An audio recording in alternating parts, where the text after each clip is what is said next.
I would like to call to order, I'm sorry, computer difficulty. I would like to call to order the Town of Andover Board of Selectmen regular meeting for Monday, September 11th. We will start at 7:06 p.m.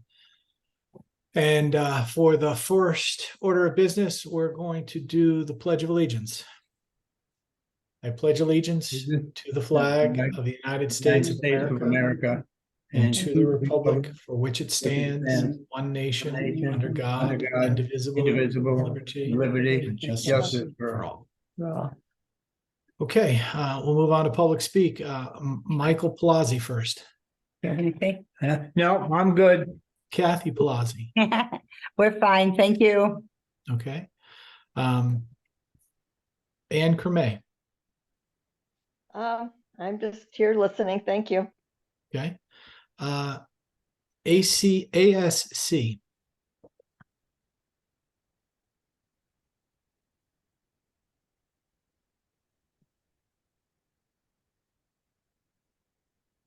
Okay. Joanne Ebert. No, all set, thanks. My suggestion is if we don't hear from ASC and we don't know who they are, we need to remove them. I'm not sure you should legally be doing that in a public meeting. I did text them or message them and ask them to identify themselves, but Okay. they're probably not legally obligated to, so unless they're Okay, actually so doing can something. you permanently mute them? I don't know. Okay, let's try. See what we got. All right. Item 3, additions and deletions to the agenda. Anybody have any additions? I have an addition. Can we please put under old business 9F Andover's Finest?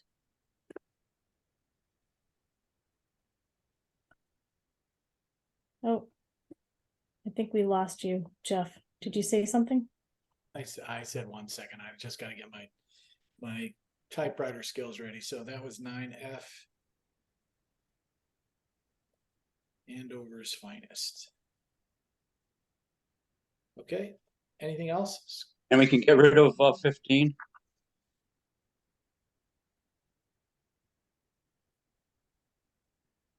Yes. Okay. So ASC is Andover Sportsman's Club. That would be Stephen King, the Okay, president of the club. I was wondering if that was Andover Sportsman Club. Okay. All right. Okay. So removal of 15.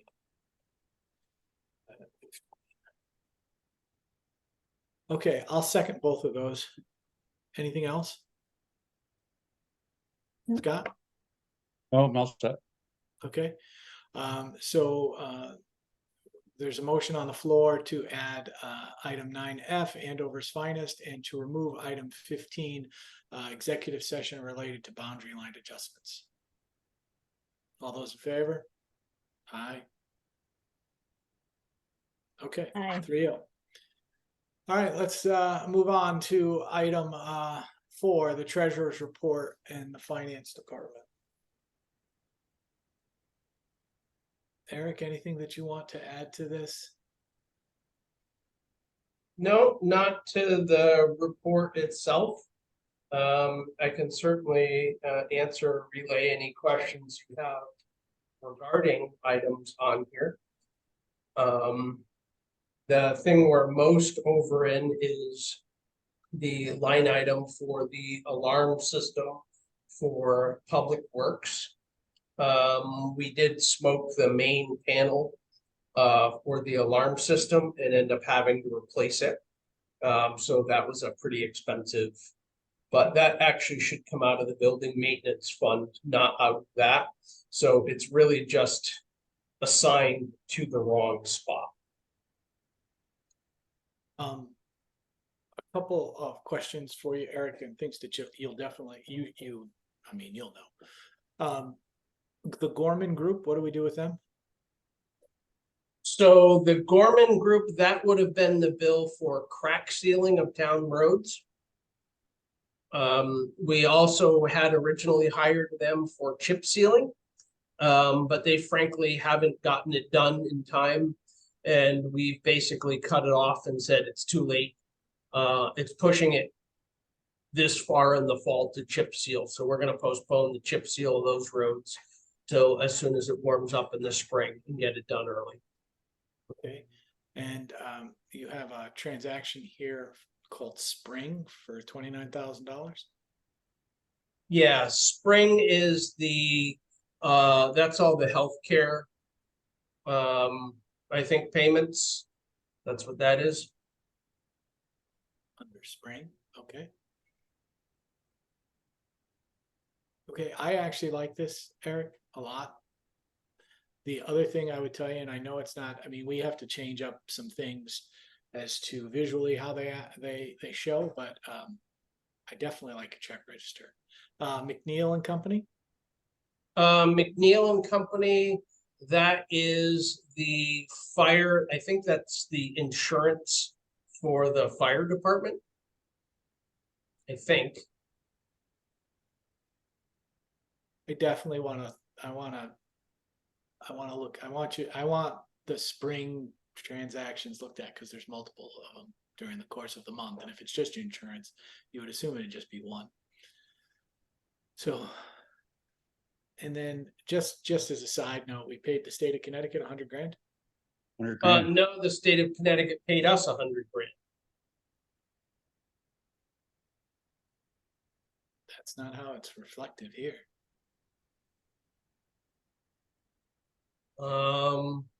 I don't know. They gave us an ACH payment of 100 grand. I don't know why it's. Where are you seeing that? On page 2 of the check register, it has an ACH check. State of Connecticut. Yeah, that's a minus. Yeah. Oh, wait, they're all minuses. Yeah, I don't know. Huh. You're right. Just take a peek at that one, will you? Yeah. Talk to me about that tomorrow. I mean, it might be something where they were trying to adjust it from one account to another, and that's how they did it. I wanted to. There also was one for 450. Yeah, it's at the bottom. Yeah, the 451, that is a payment into, that's what it looks like when we put money. Oh, you know what? That upper one that says state of Connecticut. Sorry. We did two things. One, we're transferring money into our STIF account, which shows up as a transfer to the state of Connecticut. So that $100,000, sorry, I had that wrong. That's not, because at the same time, we got an ACH from the state of $100,000 for the Route 316 study. But we also made a state of Connecticut payment of $100,000 and then another $450,000. And then we did another $450,000 today. So we've transferred basically $1 million at this point into our STIF account. We have a limit on how fast we can put money into there because of M&T Bank. So sorry that I had that ACH wrong. That was the first $100,000 payment to the STIF account. All right, that makes sense.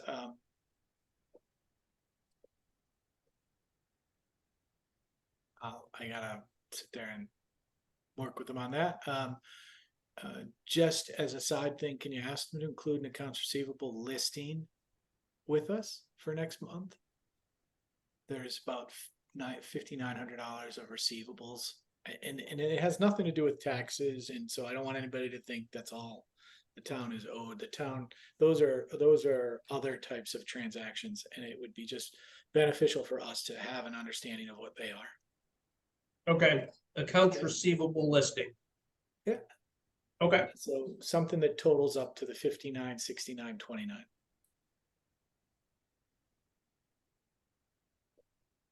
Okay, any other questions related to the information provided by the treasurer?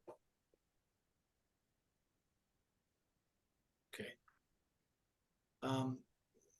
Item 5, board and commission presentations. There's some information regarding 5A Memorial Day Committee. Correct. basically what Carol Lease told me is that when she reviewed the actual motion made at the Board of Selectmen meeting, the official Memorial Day committee is supposed to be 5 members and an alternate. So her suggestion would be to assign one of those members or one of those people to be an alternate. Who, since she's requesting this, does she have who the alternate is?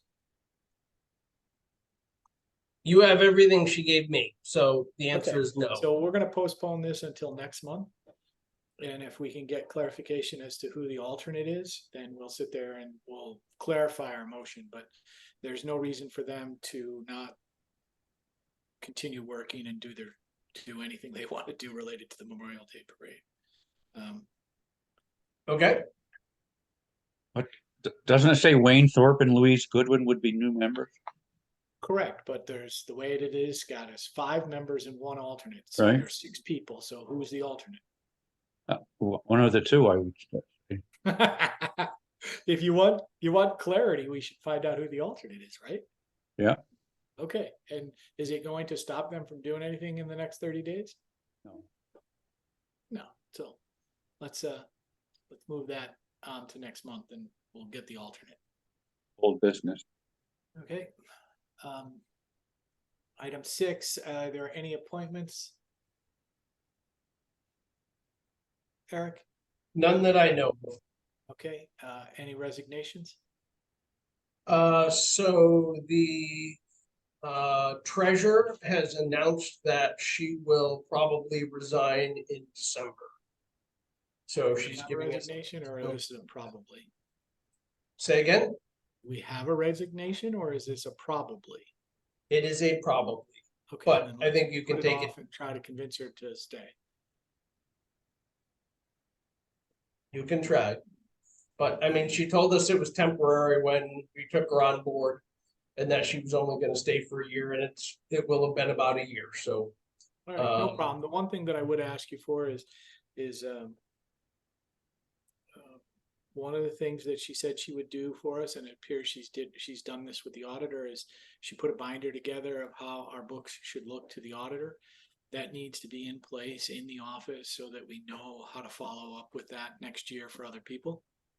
Right? So if she is, I would ask you to ask for that so that there's a game plan and a roadmap for that office to follow and not fall behind. Correct. All right. Correct. Okay. Anybody have anything related to that? All right, town administrators report, Eric. Okay, so first talk about the custodian. Willie Bell has been doing a great job keeping the buildings looking good.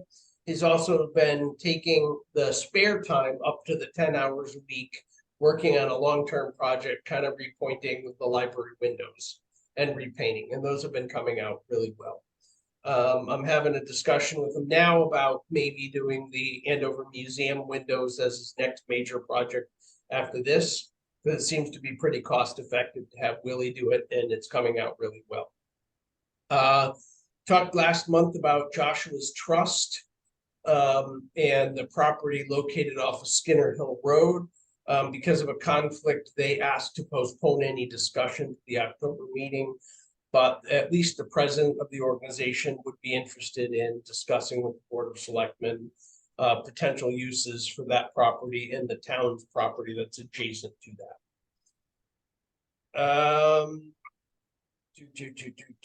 Later on in the discussion, we're going to need to talk about how we proceed for the state local bridge grant application. And that's also going to involve a town meeting when we do it. We do have the cash in hand for the congressional authorization for the congressional allocation for the Route 6 study. And I put in the packet a preliminary RFP. When we get to that, I'll ask for, if you guys got any questions or suggestions for that, please let me know. The assessor's office, Jeff had asked for a information back on registration of out-of-state vehicles. I had a long conversation with the assessor, because I know that's something that's been frustrating him. So I asked him to put together, kind of an explanation of where he's at, and he did, and that is in the packet also. It is our intention, starting October 1, to transition to QuickBooks payroll. Just so that you all know, it shouldn't really affect anything from your perspective. Hopefully, we'll end up doing a better job of payroll services to the town, because Prime Pay is really, really sucky vendor. So we surveyed the area and had wetlands flagging out behind the fire department.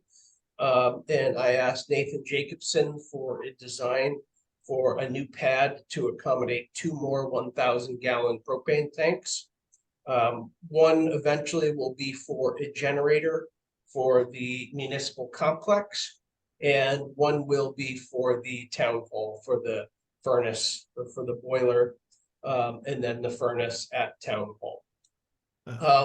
I'm sorry, Eric, I was on mute before. Just as a quick question on the payroll. Yep. Please make sure, or at least communicate to us who's responsible for the payroll tax returns. It's just something that I want to make sure that you can switch to QuickBooks payroll and you can sit there and process it, no problem. But who's responsible for the payroll tax returns? And that includes preparation of the W-2s and all that other good stuff. But just as a side thing, so we can focus on it and make sure we don't have a problem. Something. Yeah, my understanding is instead of just doing payroll within QuickBooks, they're using QuickBooks payroll actual service to do this. So I'm assuming that's included with that, but I don't know. I'll get that question answered. Yeah, if you would. All right, I'm sorry, you were on the pads. So basically what we're gonna do is, I'm trying to get this done as soon as possible, because while we have a general contractor and an excavator on site, I want to essentially pay that contractor to dig the lines and bury the propane lines back to the building while they're digging for the water lines anyway. So that's in the works. So Public Works has question. Okay, Public Works has replaced the Steiner mower that did go through CIP, and we got the new mower in last week. As far as other Public Works projects, we did have to postpone chip sealing, which is really unfortunate, but chip sealing works best when it's done when it's really hot and it has an extended period to cure before it cools off. And given the weather pattern we're in, and the fact that they've pushed it back now 10 weeks in a row, we pulled the plug, and we will, spend that money probably with a different contractor as soon as it warms up again in early summer next year. So as part of the Long Hill reclamation process, we know we needed to repair a big long section of guardrail along that road that's been pretty dangerous. We just didn't have the money to do it last year, but we did budget for it this year, and we are planning on doing that with our Atlas Guardrail, who accepts the state bid pricing. So that will complete that part of the project. We did replace a section of wrecked guardrail on Townsend Road, where, if you remember, a couple of months ago, somebody fell asleep at the wheel, hit the guardrail, flipped over upside down in the creek, but tore out a big long section of guardrail. So we did replace that because it was pretty dangerous not being there. And we were going after the driver to recoup your driver's insurance to recoup the cost of that. Also, as far as Public Works, there's one employee out for a shoulder surgery.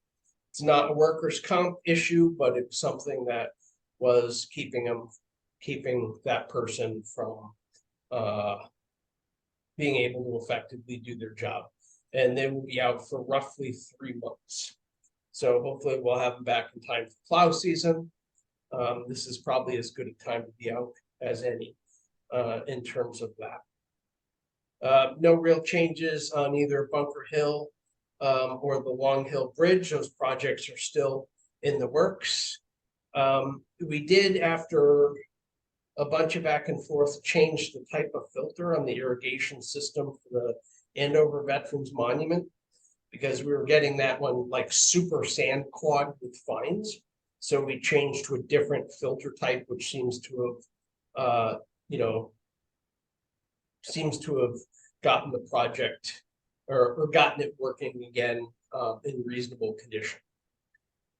Oh, excuse me, Eric, does anyone go down and watch to make sure their sprinklers are still working now that you changed to a different filter? I looked at them the other day and they looked like they were working fine. So I'm assuming they're okay. And we did it, knowing, we picked a filter type based on the fact that there were sprinklers downstream of it. So as far as I know, we're not clogging things up by switching filters. Okay. The TRIP grant as you know, that grant has been out there for quite a while. I followed up with the grant administrator today because it's kind of irritating me. And he basically said they have the money sitting there, but they have basically said they're so short-staffed, they haven't even been able to evaluate the projects yet. They're hoping they're going to make a decision in October or November about what's funded. So again, I don't know anything about that in terms of funding. Still working on the transfer station and completely eliminating the rats from the transfer station. I talked to the contractor the other day. He said they've been very successful. There's a lot less activity. So we think in a couple months or a month or so, we could probably start, working on a more final solution for filling that back in. How is he determining that the problem is going away, or how does he know that? Well, because they were actively trapping them with bait traps, and they're not really, I guess they're not really getting any more in the bait traps. So it sounds like that's what they're using as their kind of guideline. And he said they just don't see anywhere near as much activity, nor do they see any evidence that they're moving, that they've just reestablished themselves in a different part of the transfer station. So that at least is pretty good. That's good. We did have a big bill for grinding up the brush pile at the transfer station. But what we've been doing is we've been going longer and longer between grindings, because the cost to bring the contractor in, is almost the biggest cost. The mobilization cost for these things are really big.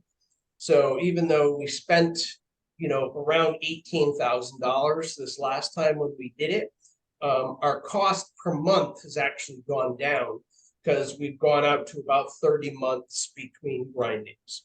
So we're kind of keeping an eye on the pile, starting over again. And, as long as the contractor is willing to come out and grind it that late in the process, because after 30 months, the stuff is already breaking down a lot. That seems to be somewhat more cost effective. And other than that, I threw a couple pictures in the packet. Most of you by now have probably seen the plow that we finally finished off and put out there. That was a really rusty old plow that we got from Ellington that they had discarded. And although it looks pretty, there's an awful lot of fiberglass covering up holes in the plow. It looks good, but it's certainly not a structurally sound plow anymore. But it looks good in place, and I think that came out pretty well. That's all. The only other thing I wanted to say is last month that you guys had agreed to authorize Jeff to sign the form for the Connecticut Department of Emergency Services and transfer some of the funding that's essentially allocated to the town to CROG. But the state has now come back and said we need a formal resolution to do that. So right after my report, I put in the resolution. It's all ready to go and kind of filled out, but it would be good if you guys made a formal resolution. You know, so we can check that box and get them, keep them happy. Okay. And that's page Just- 18 of the packet. We'll make That's- that, going back to the plow, just to, so we let everybody know of what was the total investment in the plow that looks so good?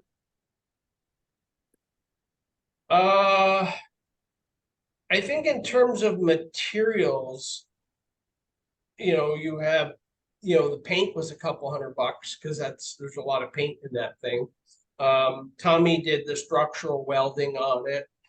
Jay did the fiberglass work on it. So I think we paid around $400 to have somebody sandblast it prior to us working on it. So materials costs are pretty low for that. Probably $1,000-1,500 by the time we're out the door. Okay, looks great. Yeah, it looks great, Eric. Most Very- expensive thing for that is actually gonna be the flagpole. The flagpole is like $1,000 by the time you put the thing in, or $1,200 by the time you buy it and put it in. And we're planning on lighting it, correct? Correct. Okay. In fact, if you looked at the pictures, the lighting is lit now, because Okay. obviously we don't want to take the flag down every night, so. No, we don't want to do that.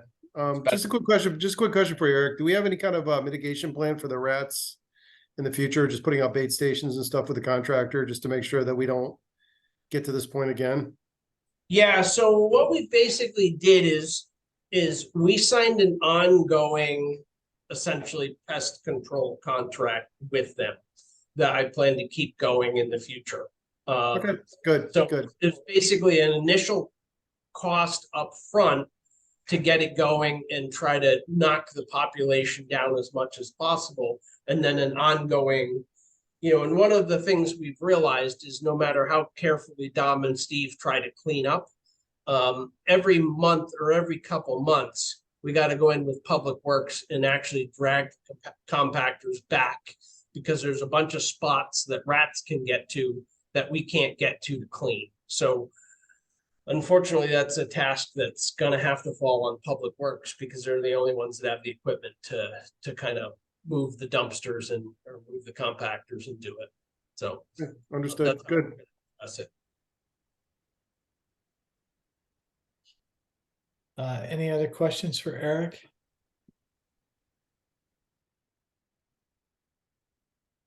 Okay, I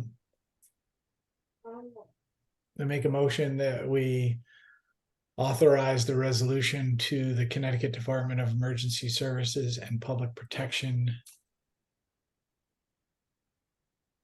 and Homeland Securities. I'll second that. All right, further discussion on that resolution? All those in favor? Aye. Aye.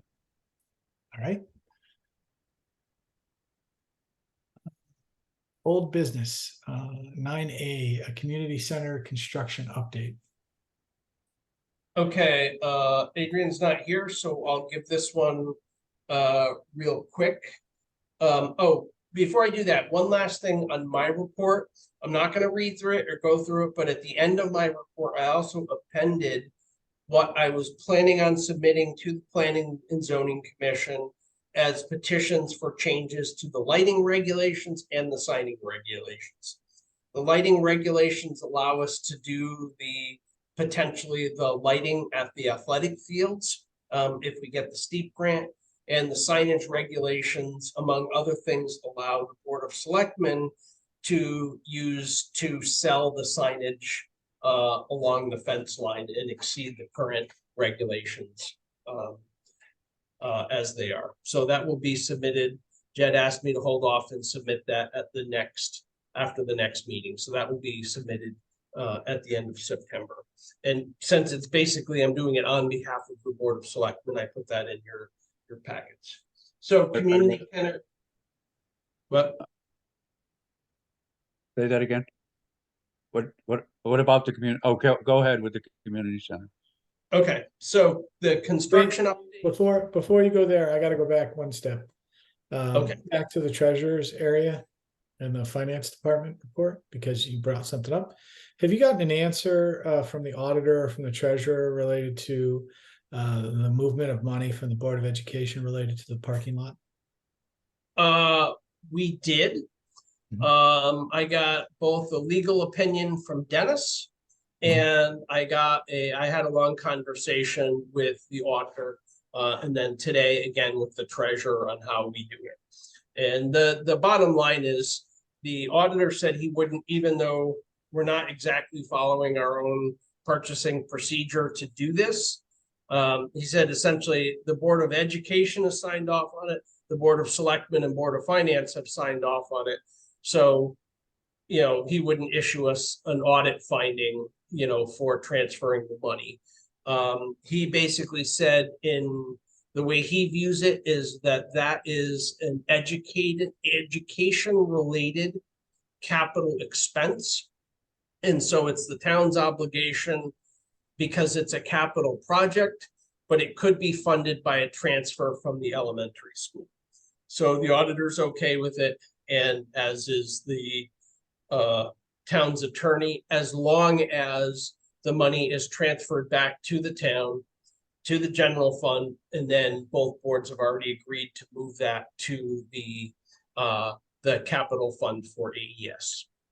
Okay, and just as a side note, has that information been relayed to the Board of Education for their meeting for Wednesday? Yes, it has. Okay, good. Let's move on. All right, back to the construction. Okay, so back to the construction. We seem to have gotten through the hurdle of figuring out what special inspections are required for the building. I still don't have a firm estimate from MTI, but I hope I will actually have that tomorrow. It doesn't seem like it's going to be a really big expense, so I'm not overly worried about it. There is an excavator on site. They have stripped the topsoil off the area, and BSC Engineering was in today, pinned the 4 corners for the building, and then pinned the 20-foot offsets. So as far as I understand, the excavator is going to start digging for the foundation tomorrow, weather dependent. There's still a couple minor little issues with the building permit. One on the part of the fire marshal that will hopefully be addressed at our meeting tomorrow morning at 7. He's got a question about basically who's certifying the lighting plan, which I don't think we've figured out yet. That seems to be the only major issue at this point. But digging has begun. There is machinery on site. That's all I got, unless you got questions for me. I don't have anything right now. Anybody else? Nope. Okay. Faster the better, Eric. Mike Yep. Palazzi needs to get in there. Understood. All right. 9B Townsend Cemetery stump removal. Okay, you had asked this be put back on the agenda for this meeting. Because you weren't. Who had asked? It last meeting. Well, I thought at the last meeting we decided we really weren't going to do anything related to it. I know that Okay. Scott had, and I know it would be a nice thing to do, but I do understand where Adrian was coming from, that we'd be subjected to this in the future with other entities, but I have some questions about it though, Eric.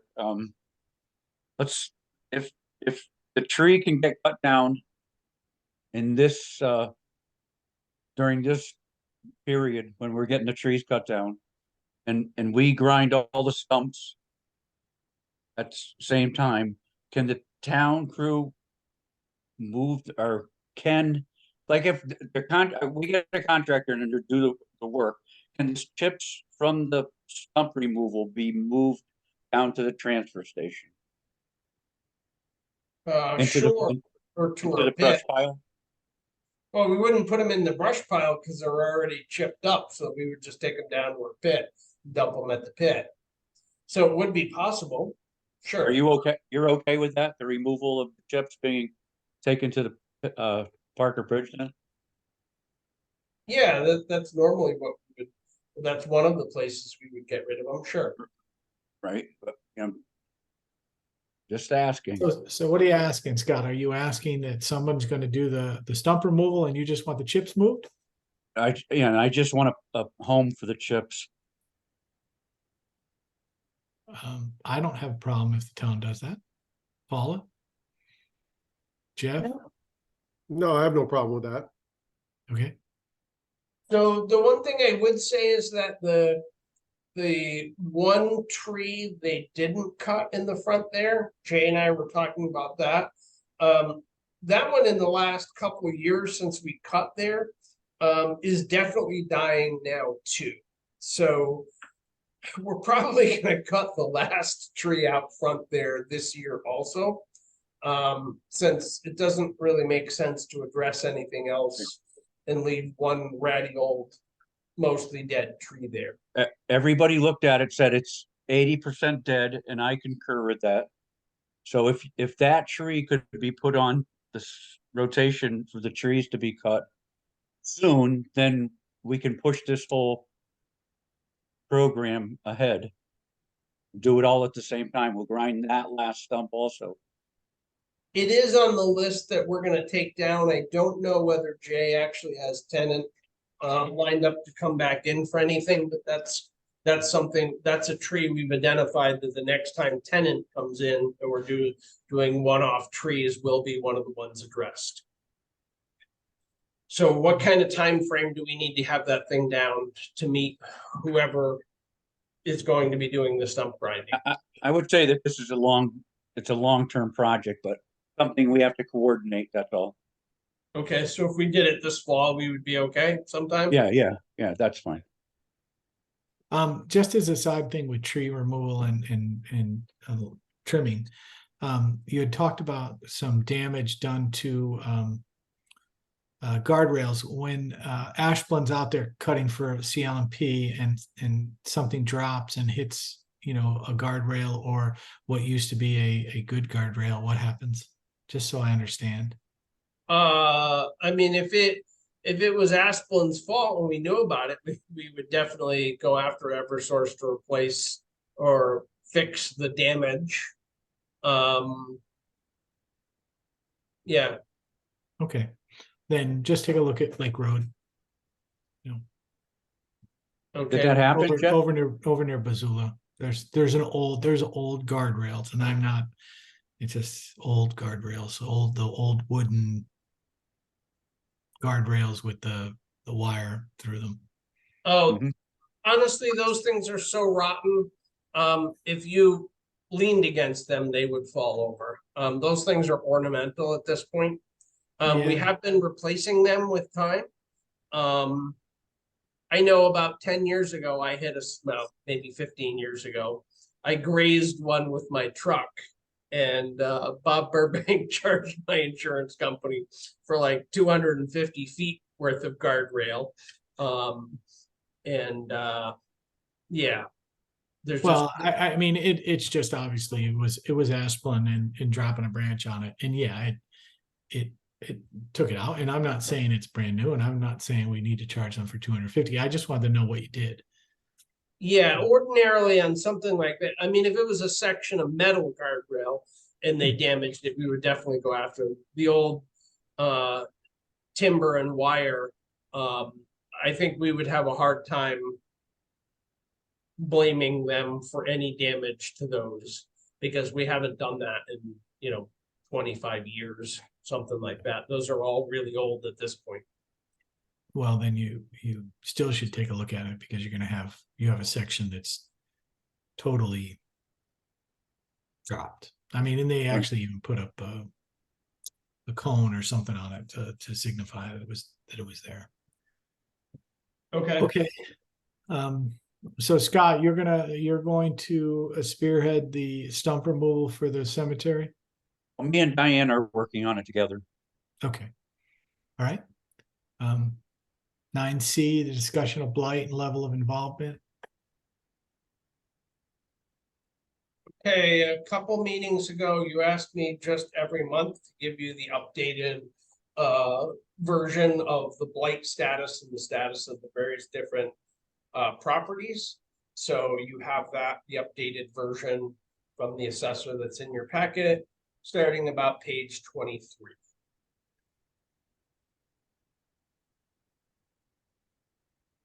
So I don't know whether you have any questions about that.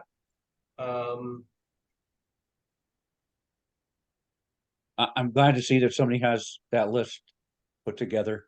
There's other properties and other things that need to be added to that, but I don't think right on publicly we need to do that, but. Yeah, I And mean, that- there's tons more people that could be added to it. Right, and the lady was down at her house on Wales Road this afternoon. Okay, She was instructing some young people to, they're doing various activities around her yard, mowing and whatever, and so they told me she was living in a motel, but she's cleaning the place up a little bit. excellent. So I don't Yep. know. That's all I know. Yep. I liked all the resolved ones, Eric. Right. Mm, Yeah, a few of them are resolved though, because I've been driving by and it seems like it's been piled up again. I do like 64 Long Hill, all the progress that's been made there. Seems like that residence is getting really turned around, so. But a couple of the properties up the street seem like they have not been resolved, as it says in the spreadsheet. So Okay, may want to go revisit some of those. which one in particular are you? 117 seems to have a large amount of mattresses in front of it. I'm not trying to single one person out, but it says it's resolved, but it doesn't appear to be. Okay, I like the list, Eric. It at least gives us some visibility to what your office sees as problems, and I'm sure there's members of our board that will be back down to you to extend that list. Right. Well, it's good that we have it because I can go and look at these properties and see what the progress is made. And if we have an issue, we can look at the list and see if it's being addressed. So it's actually good that we have it. right. The other thing I wanted to bring to your attention, which we may end up may get a little ugly before it's resolved, is the Grimaldi property on Lake Road. They approached the town looking for a CO. And in the meantime, they had built a standalone garage that was completely unpermitted and not inspected. And claimed it was all part of the house. But there was nothing, it's never been inspected. There's been nothing filed as part of the house. So I think the zoning agent told them in no way, shape, or form was he going to give them a CO for the primary structure until he resolved that. It's probably going to have to go before wetlands because it's certainly within the wetlands upland review area. And it's going to need a building permit and it's going to need a zoning permit. So that one's going to be a little bit of a mess. My understanding is they were pretty irate about it. So you all may hear about that. Just as a heads up. That's all I got on that. Okay. 9D stiff account update. So I already talked about that a little bit. We've moved at this point just over $1 million into our stiff account. We're going to continue moving money into it. And the goal is to maintain about $1 million in our operating account here and transfer everything else into the stiff account. So that covers our worst case scenario of one-shot bills when we do ACH payments to the schools. Um,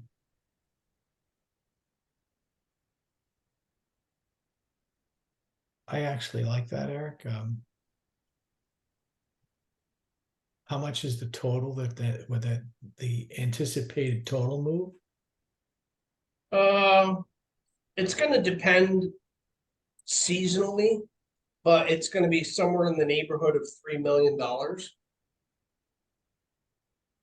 Okay.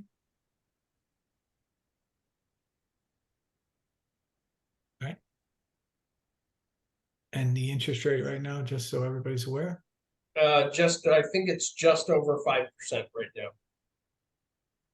Better than nothing. A lot better than nothing. Yeah. We are still really struggling with M&T Bank. They really suck as an entity. Frankly. Thank you, Eric. I don't know any other way to say it. I mean, except for the fact that the treasurer is planning on leaving in December, I would be pushing to change banks right now. But I think that's one thing too many to be on her plate right now. But I think that's something we're going to need to figure out, because I mean, there's a reasonable level of service that you expect out of a provider, and you expect some transparency from a bank. We're not getting it. So Eric, what are the other towns using? Have we talked to them and see if there's a municipal friendly bank that, in the neighborhood? The only ones I've talked to a couple towns. I had a long conversation with a guy from Fairfield, and he basically said the same thing. They're in the process of looking for another bank because they're really struggling with M&T. And they're quite kind of pissed off. So I don't know who anybody else is using. I was going to probably put something out use CCM's research service to basically look and see what other, municipal banks or what other banks have large government sections. I mean, there's been so much consolidation in the industry. And a lot of people had used Peoples before, because Peoples was really responsible to municipalities. And when M&T took that over, they've really managed to completely screw that up. Well, to go to what Jeff is saying, which I think is a valuable point, find out what Hebron and Columbia are doing, because there are two nearest neighbors. Coventry, Columbia, Bolton. And just see who they're using, see if they have any good positive. I mean, you don't have to have a long drawn out conversation with them, but ask the administrator if they're happy with the bank. Okay, 9E, speed signs. So our speed sign saga, as most of you know, our electronic speed sign did get stolen. And multiple entities attempted to locate that. It was because it still had the GPS tracker in it, which gave us a rough area in Lebanon where it got dumped. So we were unable to find it. I went out and looked a little bit. Jay went out and looked a little bit, and the state police went out and looked a little bit. And then about a week or so ago, Lebanon, while they were roadside mowing, found it. And as far as I understand, didn't wreck it in the process, which is even more of a miracle.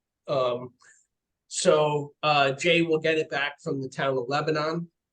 Now, the unfortunate part is after they stole the speed sign working part, they came back later and stole the post and the solar panel and the actual static speed sign and everything else associated with it. So even if we get it back, we still got to pay another $500 or $600 to replace the solar module on it and put it all back together. So it's kind of annoying that it's, you know, it's under the cost of an insurance claim. You know, but we will probably be able to get that speed sign back up and working without spending too much money. Is there any way we can do some theft deterrent on it next time? A cable, something to lock it? Possibly. Well, you know, so they basically, Special hardware, you know, like those anti-theft bolts, something on the, I mean, they ground the old bolts off, so. yeah, so they had a cordless grinder and they ground it. Yeah, I mean, so whoever did it, worked a little bit and they just cut through the wiring to the solar panel. So, I mean, and then they came back and tore the whole thing out of the ground and took the whole thing, plate and all, and those are buried pretty deep. So, I mean, maybe we can put up a camera and catch them in the action, but at the same time, you know, ever since that was converted from a four-way stop into a two-way stop, or from a two to a four-way stop, I mean, the sign for Cone Road, for Gilead Road, and for Giravati Road keep getting stolen at that location, as do the stop signs. So that's been an ongoing problem for, you know, for a bunch of years. Right. Yeah, I saw the cell phone camera still up down at the ball field. It's still up on the telephone pole, so maybe we can rescue it. And if we put the speed sign back together, maybe we can set those up and maybe we can catch some perpetrators. The problem with that, Jeff, is you're gonna get every car that stops at that intersection. Yeah, you could, but if you aim it at the right spot, like in the woods, aiming towards the sign, you might not catch the traffic motion. I mean, I've set them up before. You can just Yep. if you get the angle right, you won't catch the traffic. Yeah. Right. What I was kind of thinking about doing is putting one up in a really obvious spot right near there, Yep. and then hiding one well pointing at the first one, so we catch the guy stealing the camera. Because I mean, I'm sure they're looking to make sure, you know, but Yeah, I mean, just put a pole on it and put the camera right on the pole in front of the sign. I mean, make it obvious. Maybe they won't take it at that point. no, they'll just steal the camera first. Well, they're cell phone cameras, so at least we'll get the pictures. Yeah. Yeah, it's Right. Let's move on to 9F, Andover's Finest. Paul, just quick. Well, actually, I'll tell you what we're doing. We're going to table this. We're going to announce Andover's Finest in our November meeting. We have some things to deal with, but that's where we're at related to the Andover's Finest discussion. Anybody? Any questions on that? Okay. 10 new business, 10A, Andover personnel policy. So I really think if we're gonna have a serious discussion on the Andover personnel policy, we ought to make that its own meeting, because there's enough stuff to go over. Unless you all want to approve the changes I gave you a while back, which you certainly could do that. What you asked me at the last meeting specifically was to give you a copy of the long-term disability policy that's in place for employees. And then you also asked what the cost is. So the cost to the town for that, I think, is around $270 per month to the town total for that policy. And you have a copy of the disability policy in your packet. So that was the question. Yeah. I have no problem putting it off to a separate meeting. It's probably something that needs that level of attention. Because there's probably some other things that we need to change and we need to focus on it. Anybody have Yeah, any I problem think with it's that? worth going through that whole document and having a conversation about where we're going and what we're doing with that. All right. So that was 10A and 10B. 10C sales vendor license Trinity Solar. Yep, that's in your packet after the long-term disability policy discussion. I'll tell you what page it is in just a second. 77. Yeah, so we had an individual that requested a vendor license from the town. So the reason I put that on here too is because technically per the charter, you as the Board of Selectmen have to be the ones that approve it. So it's up to you to decide whether this person gets it or not. And our current fee for it is about $5. But because subsequent to that ordinance, the town put in an ordinance that allows the Board of Selectmen to set reasonable fees for permits and things of that nature. It would make sense you either leave it the same, in which case we'll charge them $5, or you make a decision going forward what you want the permit fee to be, and we will adjust the vendor license and put that right on the vendor license. So that's it. This form has my signature on it, but by charter or by ordinance, you are the board that has to approve or disapprove this. And he's given us what's been asked for. We obviously did not put his driver's license in the packet because that's PII and we can't do that, but we do have that.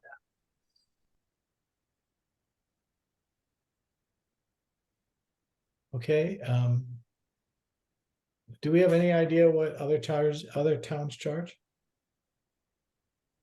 The only other town, geez, I asked this question casually in a conversation a while back, and the only other town I know of was around $20 a pop for a vendor's license.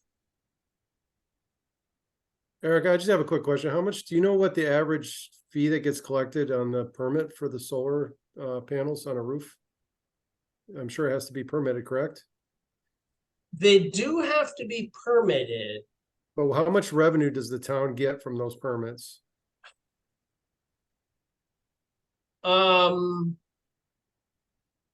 It's a fixed percentage of the cost of the job. Okay, So it'd be dependent on the size of the system. So I'm not sure I could tell you that off the top of my head. I'm kind of thinking just the median cost, you know, like a in between, you know, average size solar panel array. Because if we're charging somebody $5 to go out and drum up business and we're getting some revenue off of the permits, it seems fine with me that, you know, we keep that fee somewhat reasonable. Well, but I mean, this is not just for the solar industry. This is for, if you were doing it, you would establish a fee for any vendor doing door-to-door sales in the town of Andover, because that's basically what this allows. Well, I think what Jeff is saying, we could Right. revisit the fee, and that's understood, but we don't have to revisit the fee today because it's been established. And the question is, we can reject it and not allow them to go door to door, but Jeff is asking, how much money is it? $200 or $300 on a permit of this type, Eric? Give me a sec. Yeah, if he's just generating thousands of dollars in permit fees, I mean, it kind of offsets the cost of the license. And I know that's just one type of seller, but I mean, most of the type of people that are coming around are usually solar or, you know, some kind of home improvement thing that usually requires a building permit or some kind of permit anyway.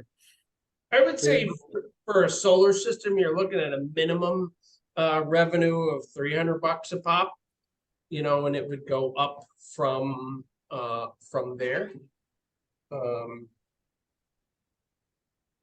That would be my guess. I mean, I don't think we have vacuum cleaner salesmen anymore. We're going door to door. I think it's more, you know, specialty solar or driveways or, you know, that type of stuff. Jehovah's Witnesses mainly. Yep. Okay, so does anybody have a problem with the permit? No, Okay. All right, make a motion to approve the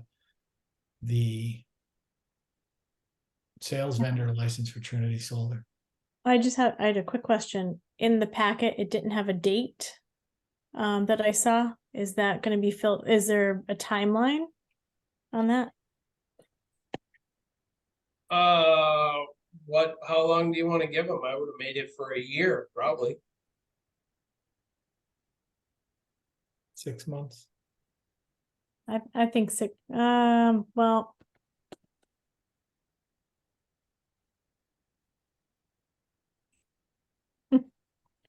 I don't know. Jeff Murray and Scott, what do you Then he think? has to come back and pay us another $5 to get it renewed. Yeah. Yeah, I But I mean, what's this, the cycle for our transfer station stickers, dog licenses and everything else is July 1st, correct? I mean, we make the same cycle on these?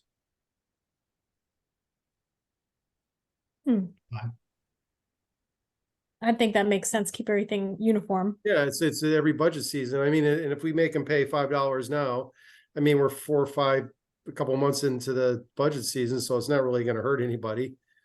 So you're basically saying it expires June 30th. Yes, Okay, fine. Good, done. Mhm. Good. All right, so Eric, you'll make sure that it expires June 30th? All right, yep, someone we're can gonna second charge that them motion? $5 and it expires June 30th. Okay, Okay. So I'll second. I'll add to my motion to approve the sales vendor license for Trinity Solar to expire on June 30th of 2024. Second. All right. Further questions? All those in favor? Aye. Aye. Okay. We're now on to 10D, town meeting discussions. Accept the culvert grant and other items, zoning fine ordinance. So. yes. When do we So- need to have a town meeting for the culvert grant? When does that have to be approved by? So it's gonna kind of depend. I mean, we're not under a super rush. But it would be good to do it in the next couple months. We probably ought to do it before elections. So I would probably say we set a time sometime in October. But I know in the background, you would also ask the town's attorney to come up with a zoning fine ordinance, which I don't think I've seen a copy of yet. And if we're going to do a town meeting, ideally, we would do both of the boundary line adjustments and go to town meeting for those at the same time. But it kind of depends on you. You know, the sooner, so we have to go to a town meeting on the culvert project because our charter requires, because that grant is only a 50% match from the state, it has to be approved at a town meeting. The project has to be approved at a town meeting. At the same time, we ought to probably state what monies we're moving into that fund right then and there, and do that at the town meeting too. That's kind of the most transparent. And since we have to go to a town meeting anyway. You know, and then potentially the lot line agreements and potentially the zoning fine ordinance, which you guys had talked about. If there are other ordinance changes that you want to consider at this point, you know, since you're having a town meeting anyway, we might as well pile on and have a few things to discuss. But I don't know if there's anything. I personally have no problem with you piling on. I would tell you to do it after November, beginning of November. Okay, so you want to do it in the month of November sometime? Yeah, Or, do I mean, it, do it between the election and Thanksgiving. okay, Unless somebody has a reason why they want to do it beforehand. Does that timing hold anything up, Eric, or no? no, I mean, you know, I think we're gonna be okay. I mean, ultimately, we will probably request an extension from the state on the timeline for the state local bridge program anyway. But I don't see any reason why we can't, yeah, I don't see that putting it off to November as being a really big deal. Okay. All right, so then we'll put this on old business next month and keep reviewing it until we set a date. Yeah. 10E, the senior lunch program. So I put a batch of stuff in your packet. But I wanted to talk through that with you. And before if we just, well, we'll do that and then we'll go back. Because I did have one question about the proposal from Nathan Jacobson. And that is that the senior luncheon program, at one point, it was fairly well funded. But the cost of food has gone up pretty dramatically. So we're paying a lot more per meal, and there's just no way we're bringing in enough fundraising with the current, $5 per meal charge, and with the town only spending about $1,000 a year on the program. So what I'm doing right now is telling you that it is not overspent currently, but unless something fairly significant changes, that program cannot stay solvent. So before we're actually overexpending that budget appropriation, I'm coming to you and telling you that is in some form or another, that's going to happen. Kathy, Can you give us an estimate of what the over expenditure would be? Yeah, well, what you need to talk about is how much these meals are costing now. No, it's not. What's the total over expenditure so we can determine how to fund it? Sure. So the total over expenditure at this point, worst case scenario would be about $9,000, something like that. Okay. I think we should fund it. Absolutely.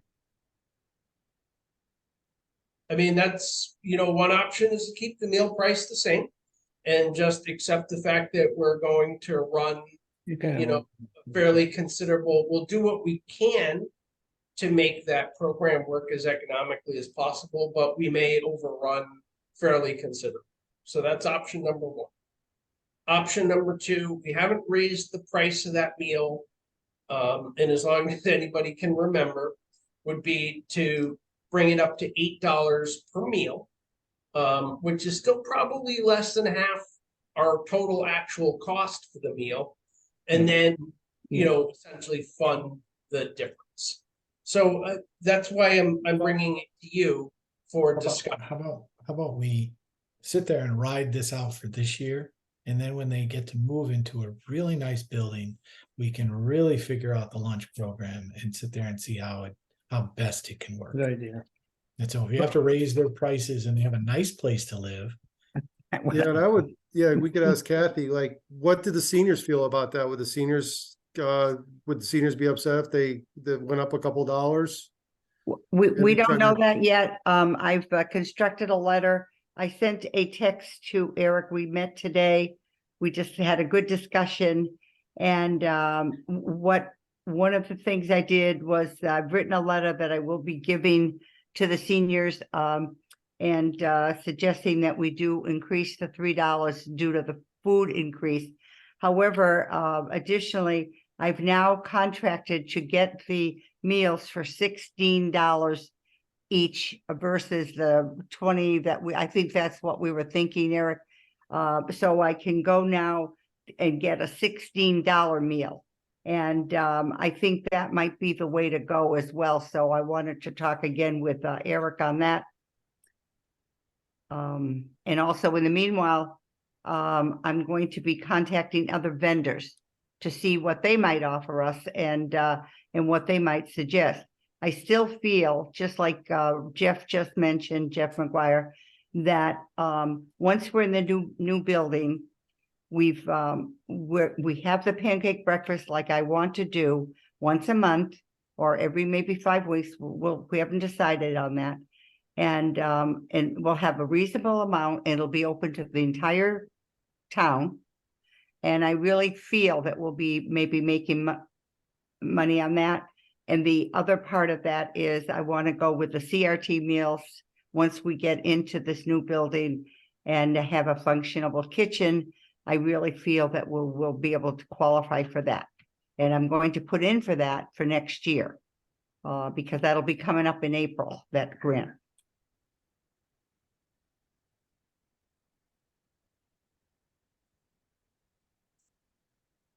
You're muted, Jeff. Jeff, you're muted. Sorry. Does anyone else have a problem with us supporting this for this budget cycle? No, No. Okay. Okay. Thank you. Yeah, it's just difficult. Like I think the cost of food is almost doubled. I went to the supermarket the other day, and it it's is. just everything's just gone out of control. So I mean, if the seniors are willing to help a little bit, we can help. We can figure it all out in the future. Thank Yeah. you. It sounds So good. I went to McDonald's for the first time in like 6 months. And I spent $17 for lunch, and I wasn't No, really. you can remember when you could go to McDonald's for $5. Now you're going to spend $15 to $20 to get a meal at McDonald's. It's crazy. It is really pretty absurd. So we'll do what we can to keep costs reasonable for that program. But we'll keep the rates the same that we're doing now. And I'll just keep you appraised to where we are. Okay, sounds good. Good. 10F vehicle disposal. Okay, so there's 3 items on here. The first is the 20-passenger bus. The second is the old Steiner mower, now that we've replaced it. And the third is the fire department has said they think it might be smart economically to trade in ET 215, which is the oldest engine, which is the 1991 that's getting a replacement. Because they're basically, what Wally said is they're willing to kind of roll the dice and go with just the tanker and the one engine they have right now. They wouldn't feel comfortable getting rid of the heavy rescue, but he said basically that the prices that used vehicles are going for right now is so high because a lot of people are having trouble buying new ones, and new ones are so expensive that they think it would be worth investigating what happens if they sell it back to a dealer now. But the fire commission wanted to know whether the Board of Selectmen would consider that at this point. So before they started working on that. So my assumption is that we should explore that possibility, but I want to ask you guys what your opinion of that is first, and then we'll talk about the other 2. Explore the possibility. Yeah, I'd like Yeah. to see the number. I'd like to see the numbers, what it's worth. Right. Okay. What about, is there any discussion on the 20-passenger bus or the Steiner mower? So what I'm gonna suggest we do, we've got a couple options. There's a municipal bidding site called GovBids, that's one. The last time around, we actually did better with there is an auction house that does most of the stuff online, so we don't have to bring it anywhere. That we got that's how we sold the last plow truck, or the F550 and a few other things the last time. That one seemed to be pretty successful, and we got about what we expected. So unless I have guidance from you about any particular way you want to do that, that's probably how I would advertise this, because that gets it on the nationwide. These are both items that might be bought from out of state. So we're trying to get as big an audience as possible for them. What would you expect to get for that 2002 bus?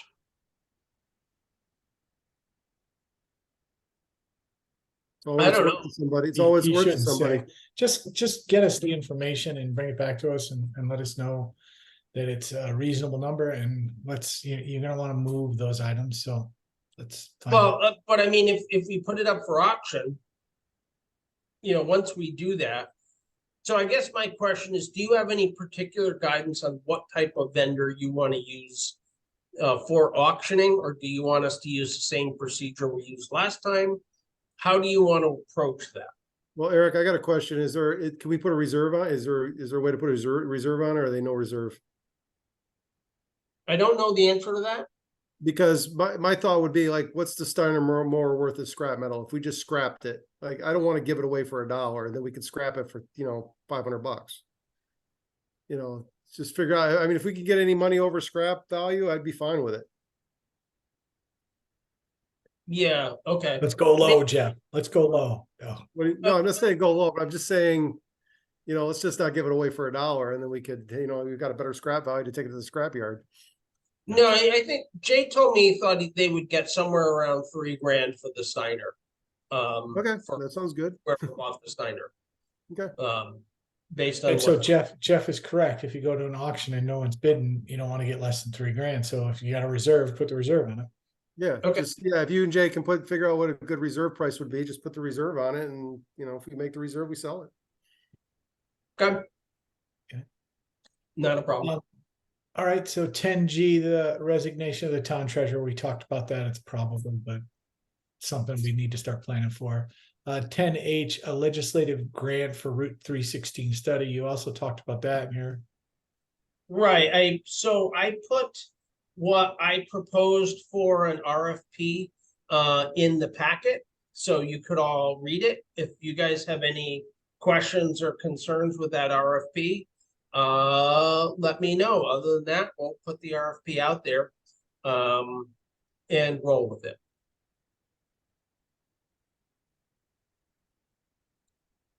The reason why I'm trying to push this is it's unclear whether we have to give the money back if we haven't fully spent it by July 1. So my goal is to spend the money by July 1, which means I need to get cracking and we need to get the RFP out there.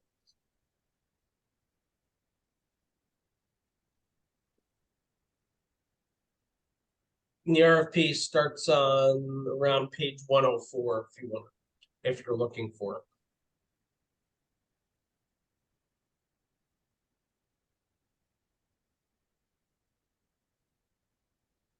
And so it's clear, what I'm trying to get out of this RFP is first essentially a design study to say, let's investigate the most logical routes, and then where we can do it.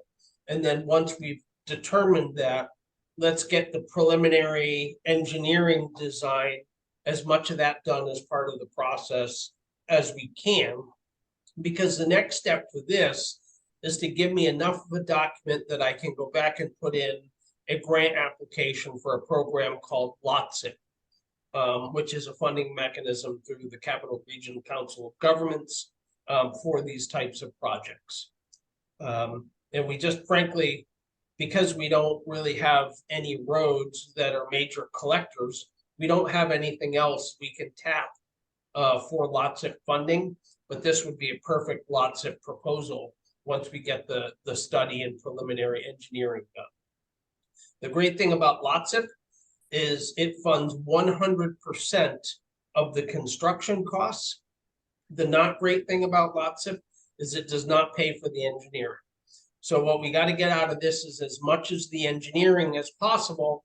So we're pretty much ready to go with the LOTSIP application. And then if it takes us a couple $1 million to do it, well, that's what the grant is. So that's what this is for. The goal is to get us to that next step, to the LOTSIP application. So Eric, just a quick question. I saw it said 2 to 3 different paths. This is going to look at even acquiring private property to construct this trail, this connector? Or is it are we just looking along the roadway because, like if you go the back of Cider Mill Road and kind of come up that way, It's a little flatter. It's not as much of a grade. So I'm just trying to think, is that gonna be, we gonna be open to those kind of alternatives as well? Because the construction cost along 316, it may be offset just by, acquiring private property. If the landowner would be willing to sell, a portion. Yeah, well, remember that because Route 316 has in much of that has a fairly wide right of way. Right away. We should be able to put the pathway in along the right of way. And the other thing that's come out in our best interest is the state has just put out, the Department of Transportation, the head of the Department of Transportation, just basically put out a memo saying finally that all projects on state roads have to consider complete streets, and every effort for things that are in town centers will be to have basically sidewalks or multi-use pathways. So I think running it down 316 ties it directly into what the state's own mandate for itself is. So I think it's probably a relatively easy approval process for the state, more so than in the past, because they're really starting to push that pretty heavily. But I'm not even saying that that's the best pathway.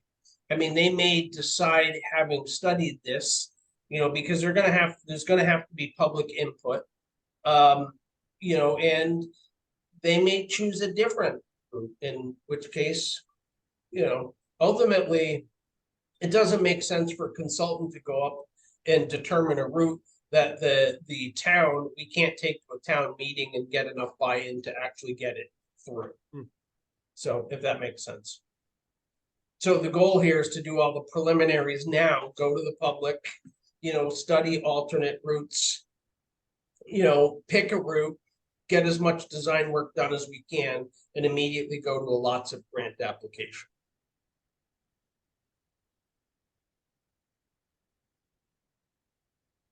At least that's my goal. All right, any other questions on the 316 traffic study? All right, 10I, out-of-state vehicle registrations. So Jeff, you had asked me to examine what can be done about vehicles that are registered out of state that are present in the town and appear to be here. I know that's been a source of frustration for the assessor for a while.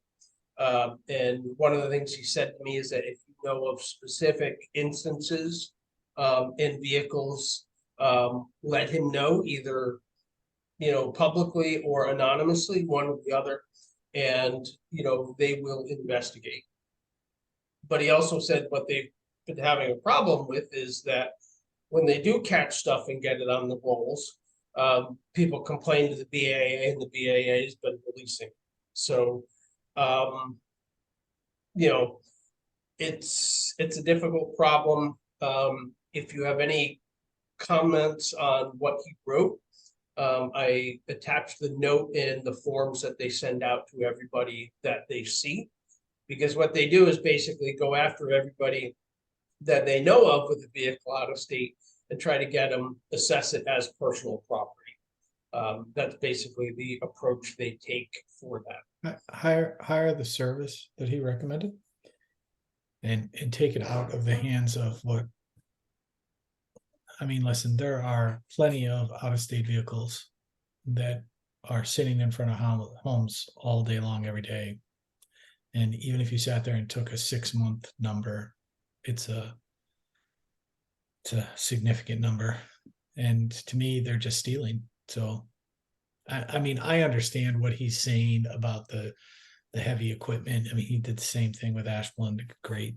I think that's And they're great. still paying us every year I know. since they were originally here.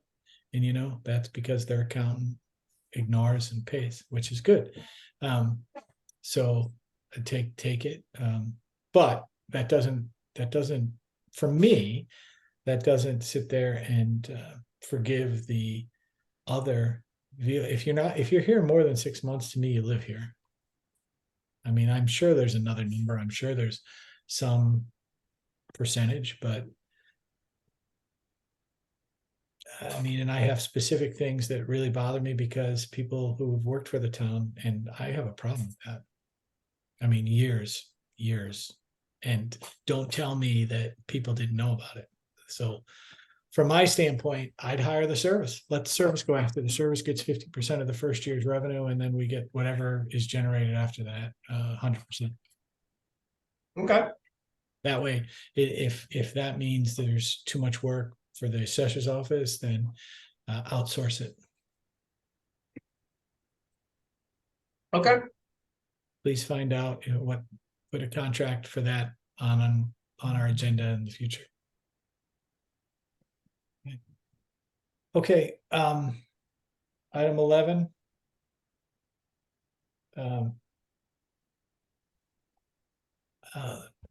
Approval of minute meetings.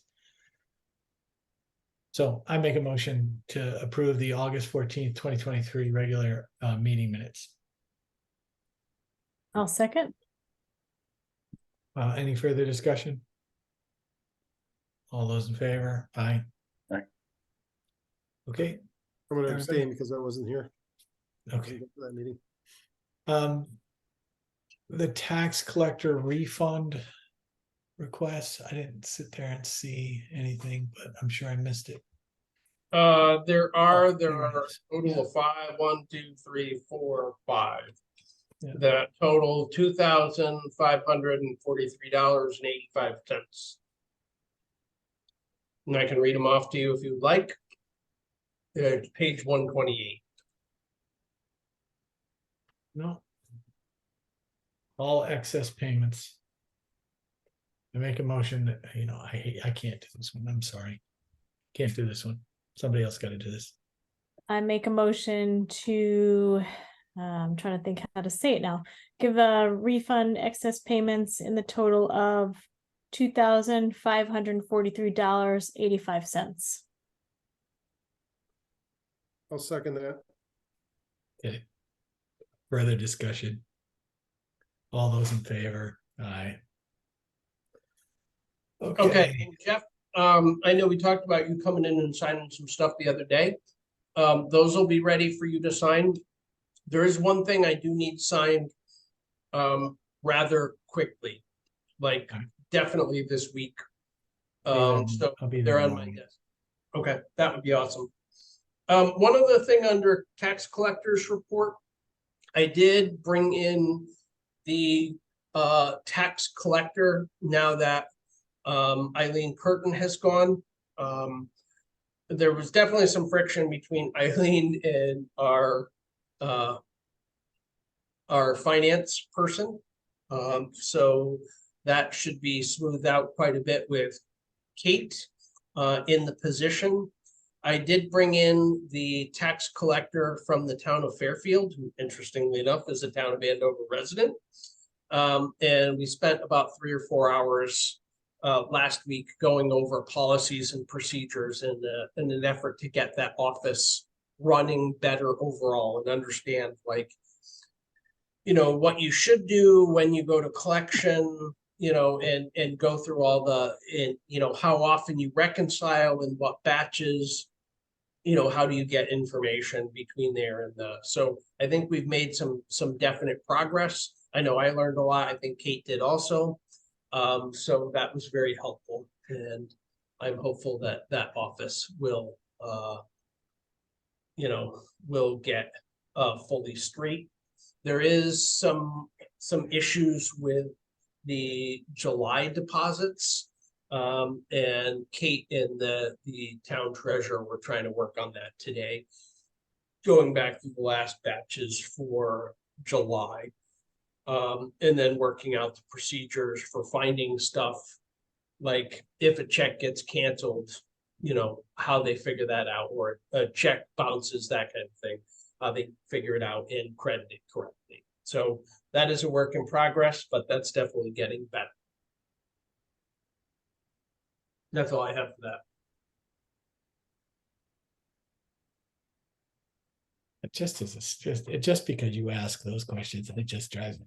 Like, are you telling me that when a tax check bounces, we don't get a notification from the bank that says this is the check that bounced. No, we have a hard time getting like copies of checks, stuff like that. Which is Okay, part I of, can't believe that that's not either available on a copy that got mailed or that it's not available through the website. So I would ask, whenever any bank that I have to deal with sits there and puts a credit in, there's some kind of backup documentation that at least is attached to the website and to the transaction online. So I would just ask you to look at that. But that would be very problematic to me if you're telling me that you guys haven't been able to identify bounce checks and apply them back to the appropriate customer. That's a problem. yep. You're telling me concur. that hasn't happened. And at least a couple occasions that has happened. Okay. That one's got to be fixed. That cannot be that difficult to fix. That can't be that difficult to look online and communicate with the bank as to what details they're giving you to support a debit that's hitting the account or a credit that's hitting the account. So, okay. That's got to be fixed. So item 13, departmental reports. Are there any questions on any of the departmental reports that are provided to us?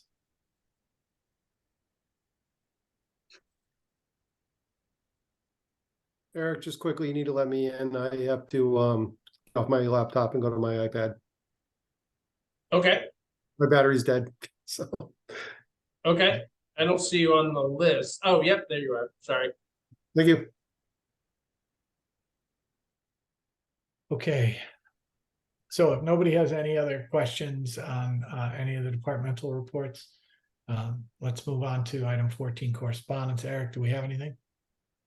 We do have one thing that a resident asked me to read into the record from Stephen King.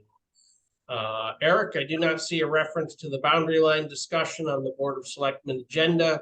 Can you update me on the current status and how the town plans to move forward with that discussion of that issue? Best regards, Stephen King. That is the correspondence. All right, thank you. Well, that definitely is on the agenda, and we're talking about having a town meeting, so there's some things that have to be resolved related to that, so let's keep going. Item 15 has been removed from the agenda. So we're moving on past that, and we're moving on to item 16, public speak. Ann Cremay, you're first. Well, thank you. I had a good time listening, but I have nothing else to say. Thank you. Thank you for listening. Stephen King.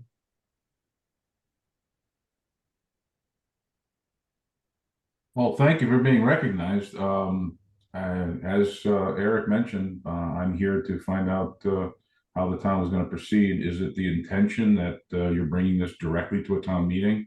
As Eric and I had a discussion that there was going to be talks prior to a town meeting in order to try to come to some resolution in advance. Okay. As an answer to that, I know that we have authorized Scott Brisson and Eric to deal with the negotiations on that. And hopefully you guys can get yourselves together and come back to the board with something that's acceptable to both parties, and we'll get it approved. Okay, I greatly appreciate it. Just to let you guys know, I'm 9 months into this and many thousands of dollars. I realize this may be new to you, and I'm just not aware of how new it is to you. So, I didn't open this Pandora's box. It's unfortunate it happened, but the town came to me and required it because of my licensing when I moved from Wales Road to Burnett Brook Road. So thank you for your time. All right. Okay, well, I don't see anybody else on there. We're on to item 17. Motion to adjourn? I'll second that one. All right. Anything else? We're good? All right. All those in favor? Aye. Aye. All right. Thank you very much. Excellent meeting. Nice and quick. Sorry that Adrian wasn't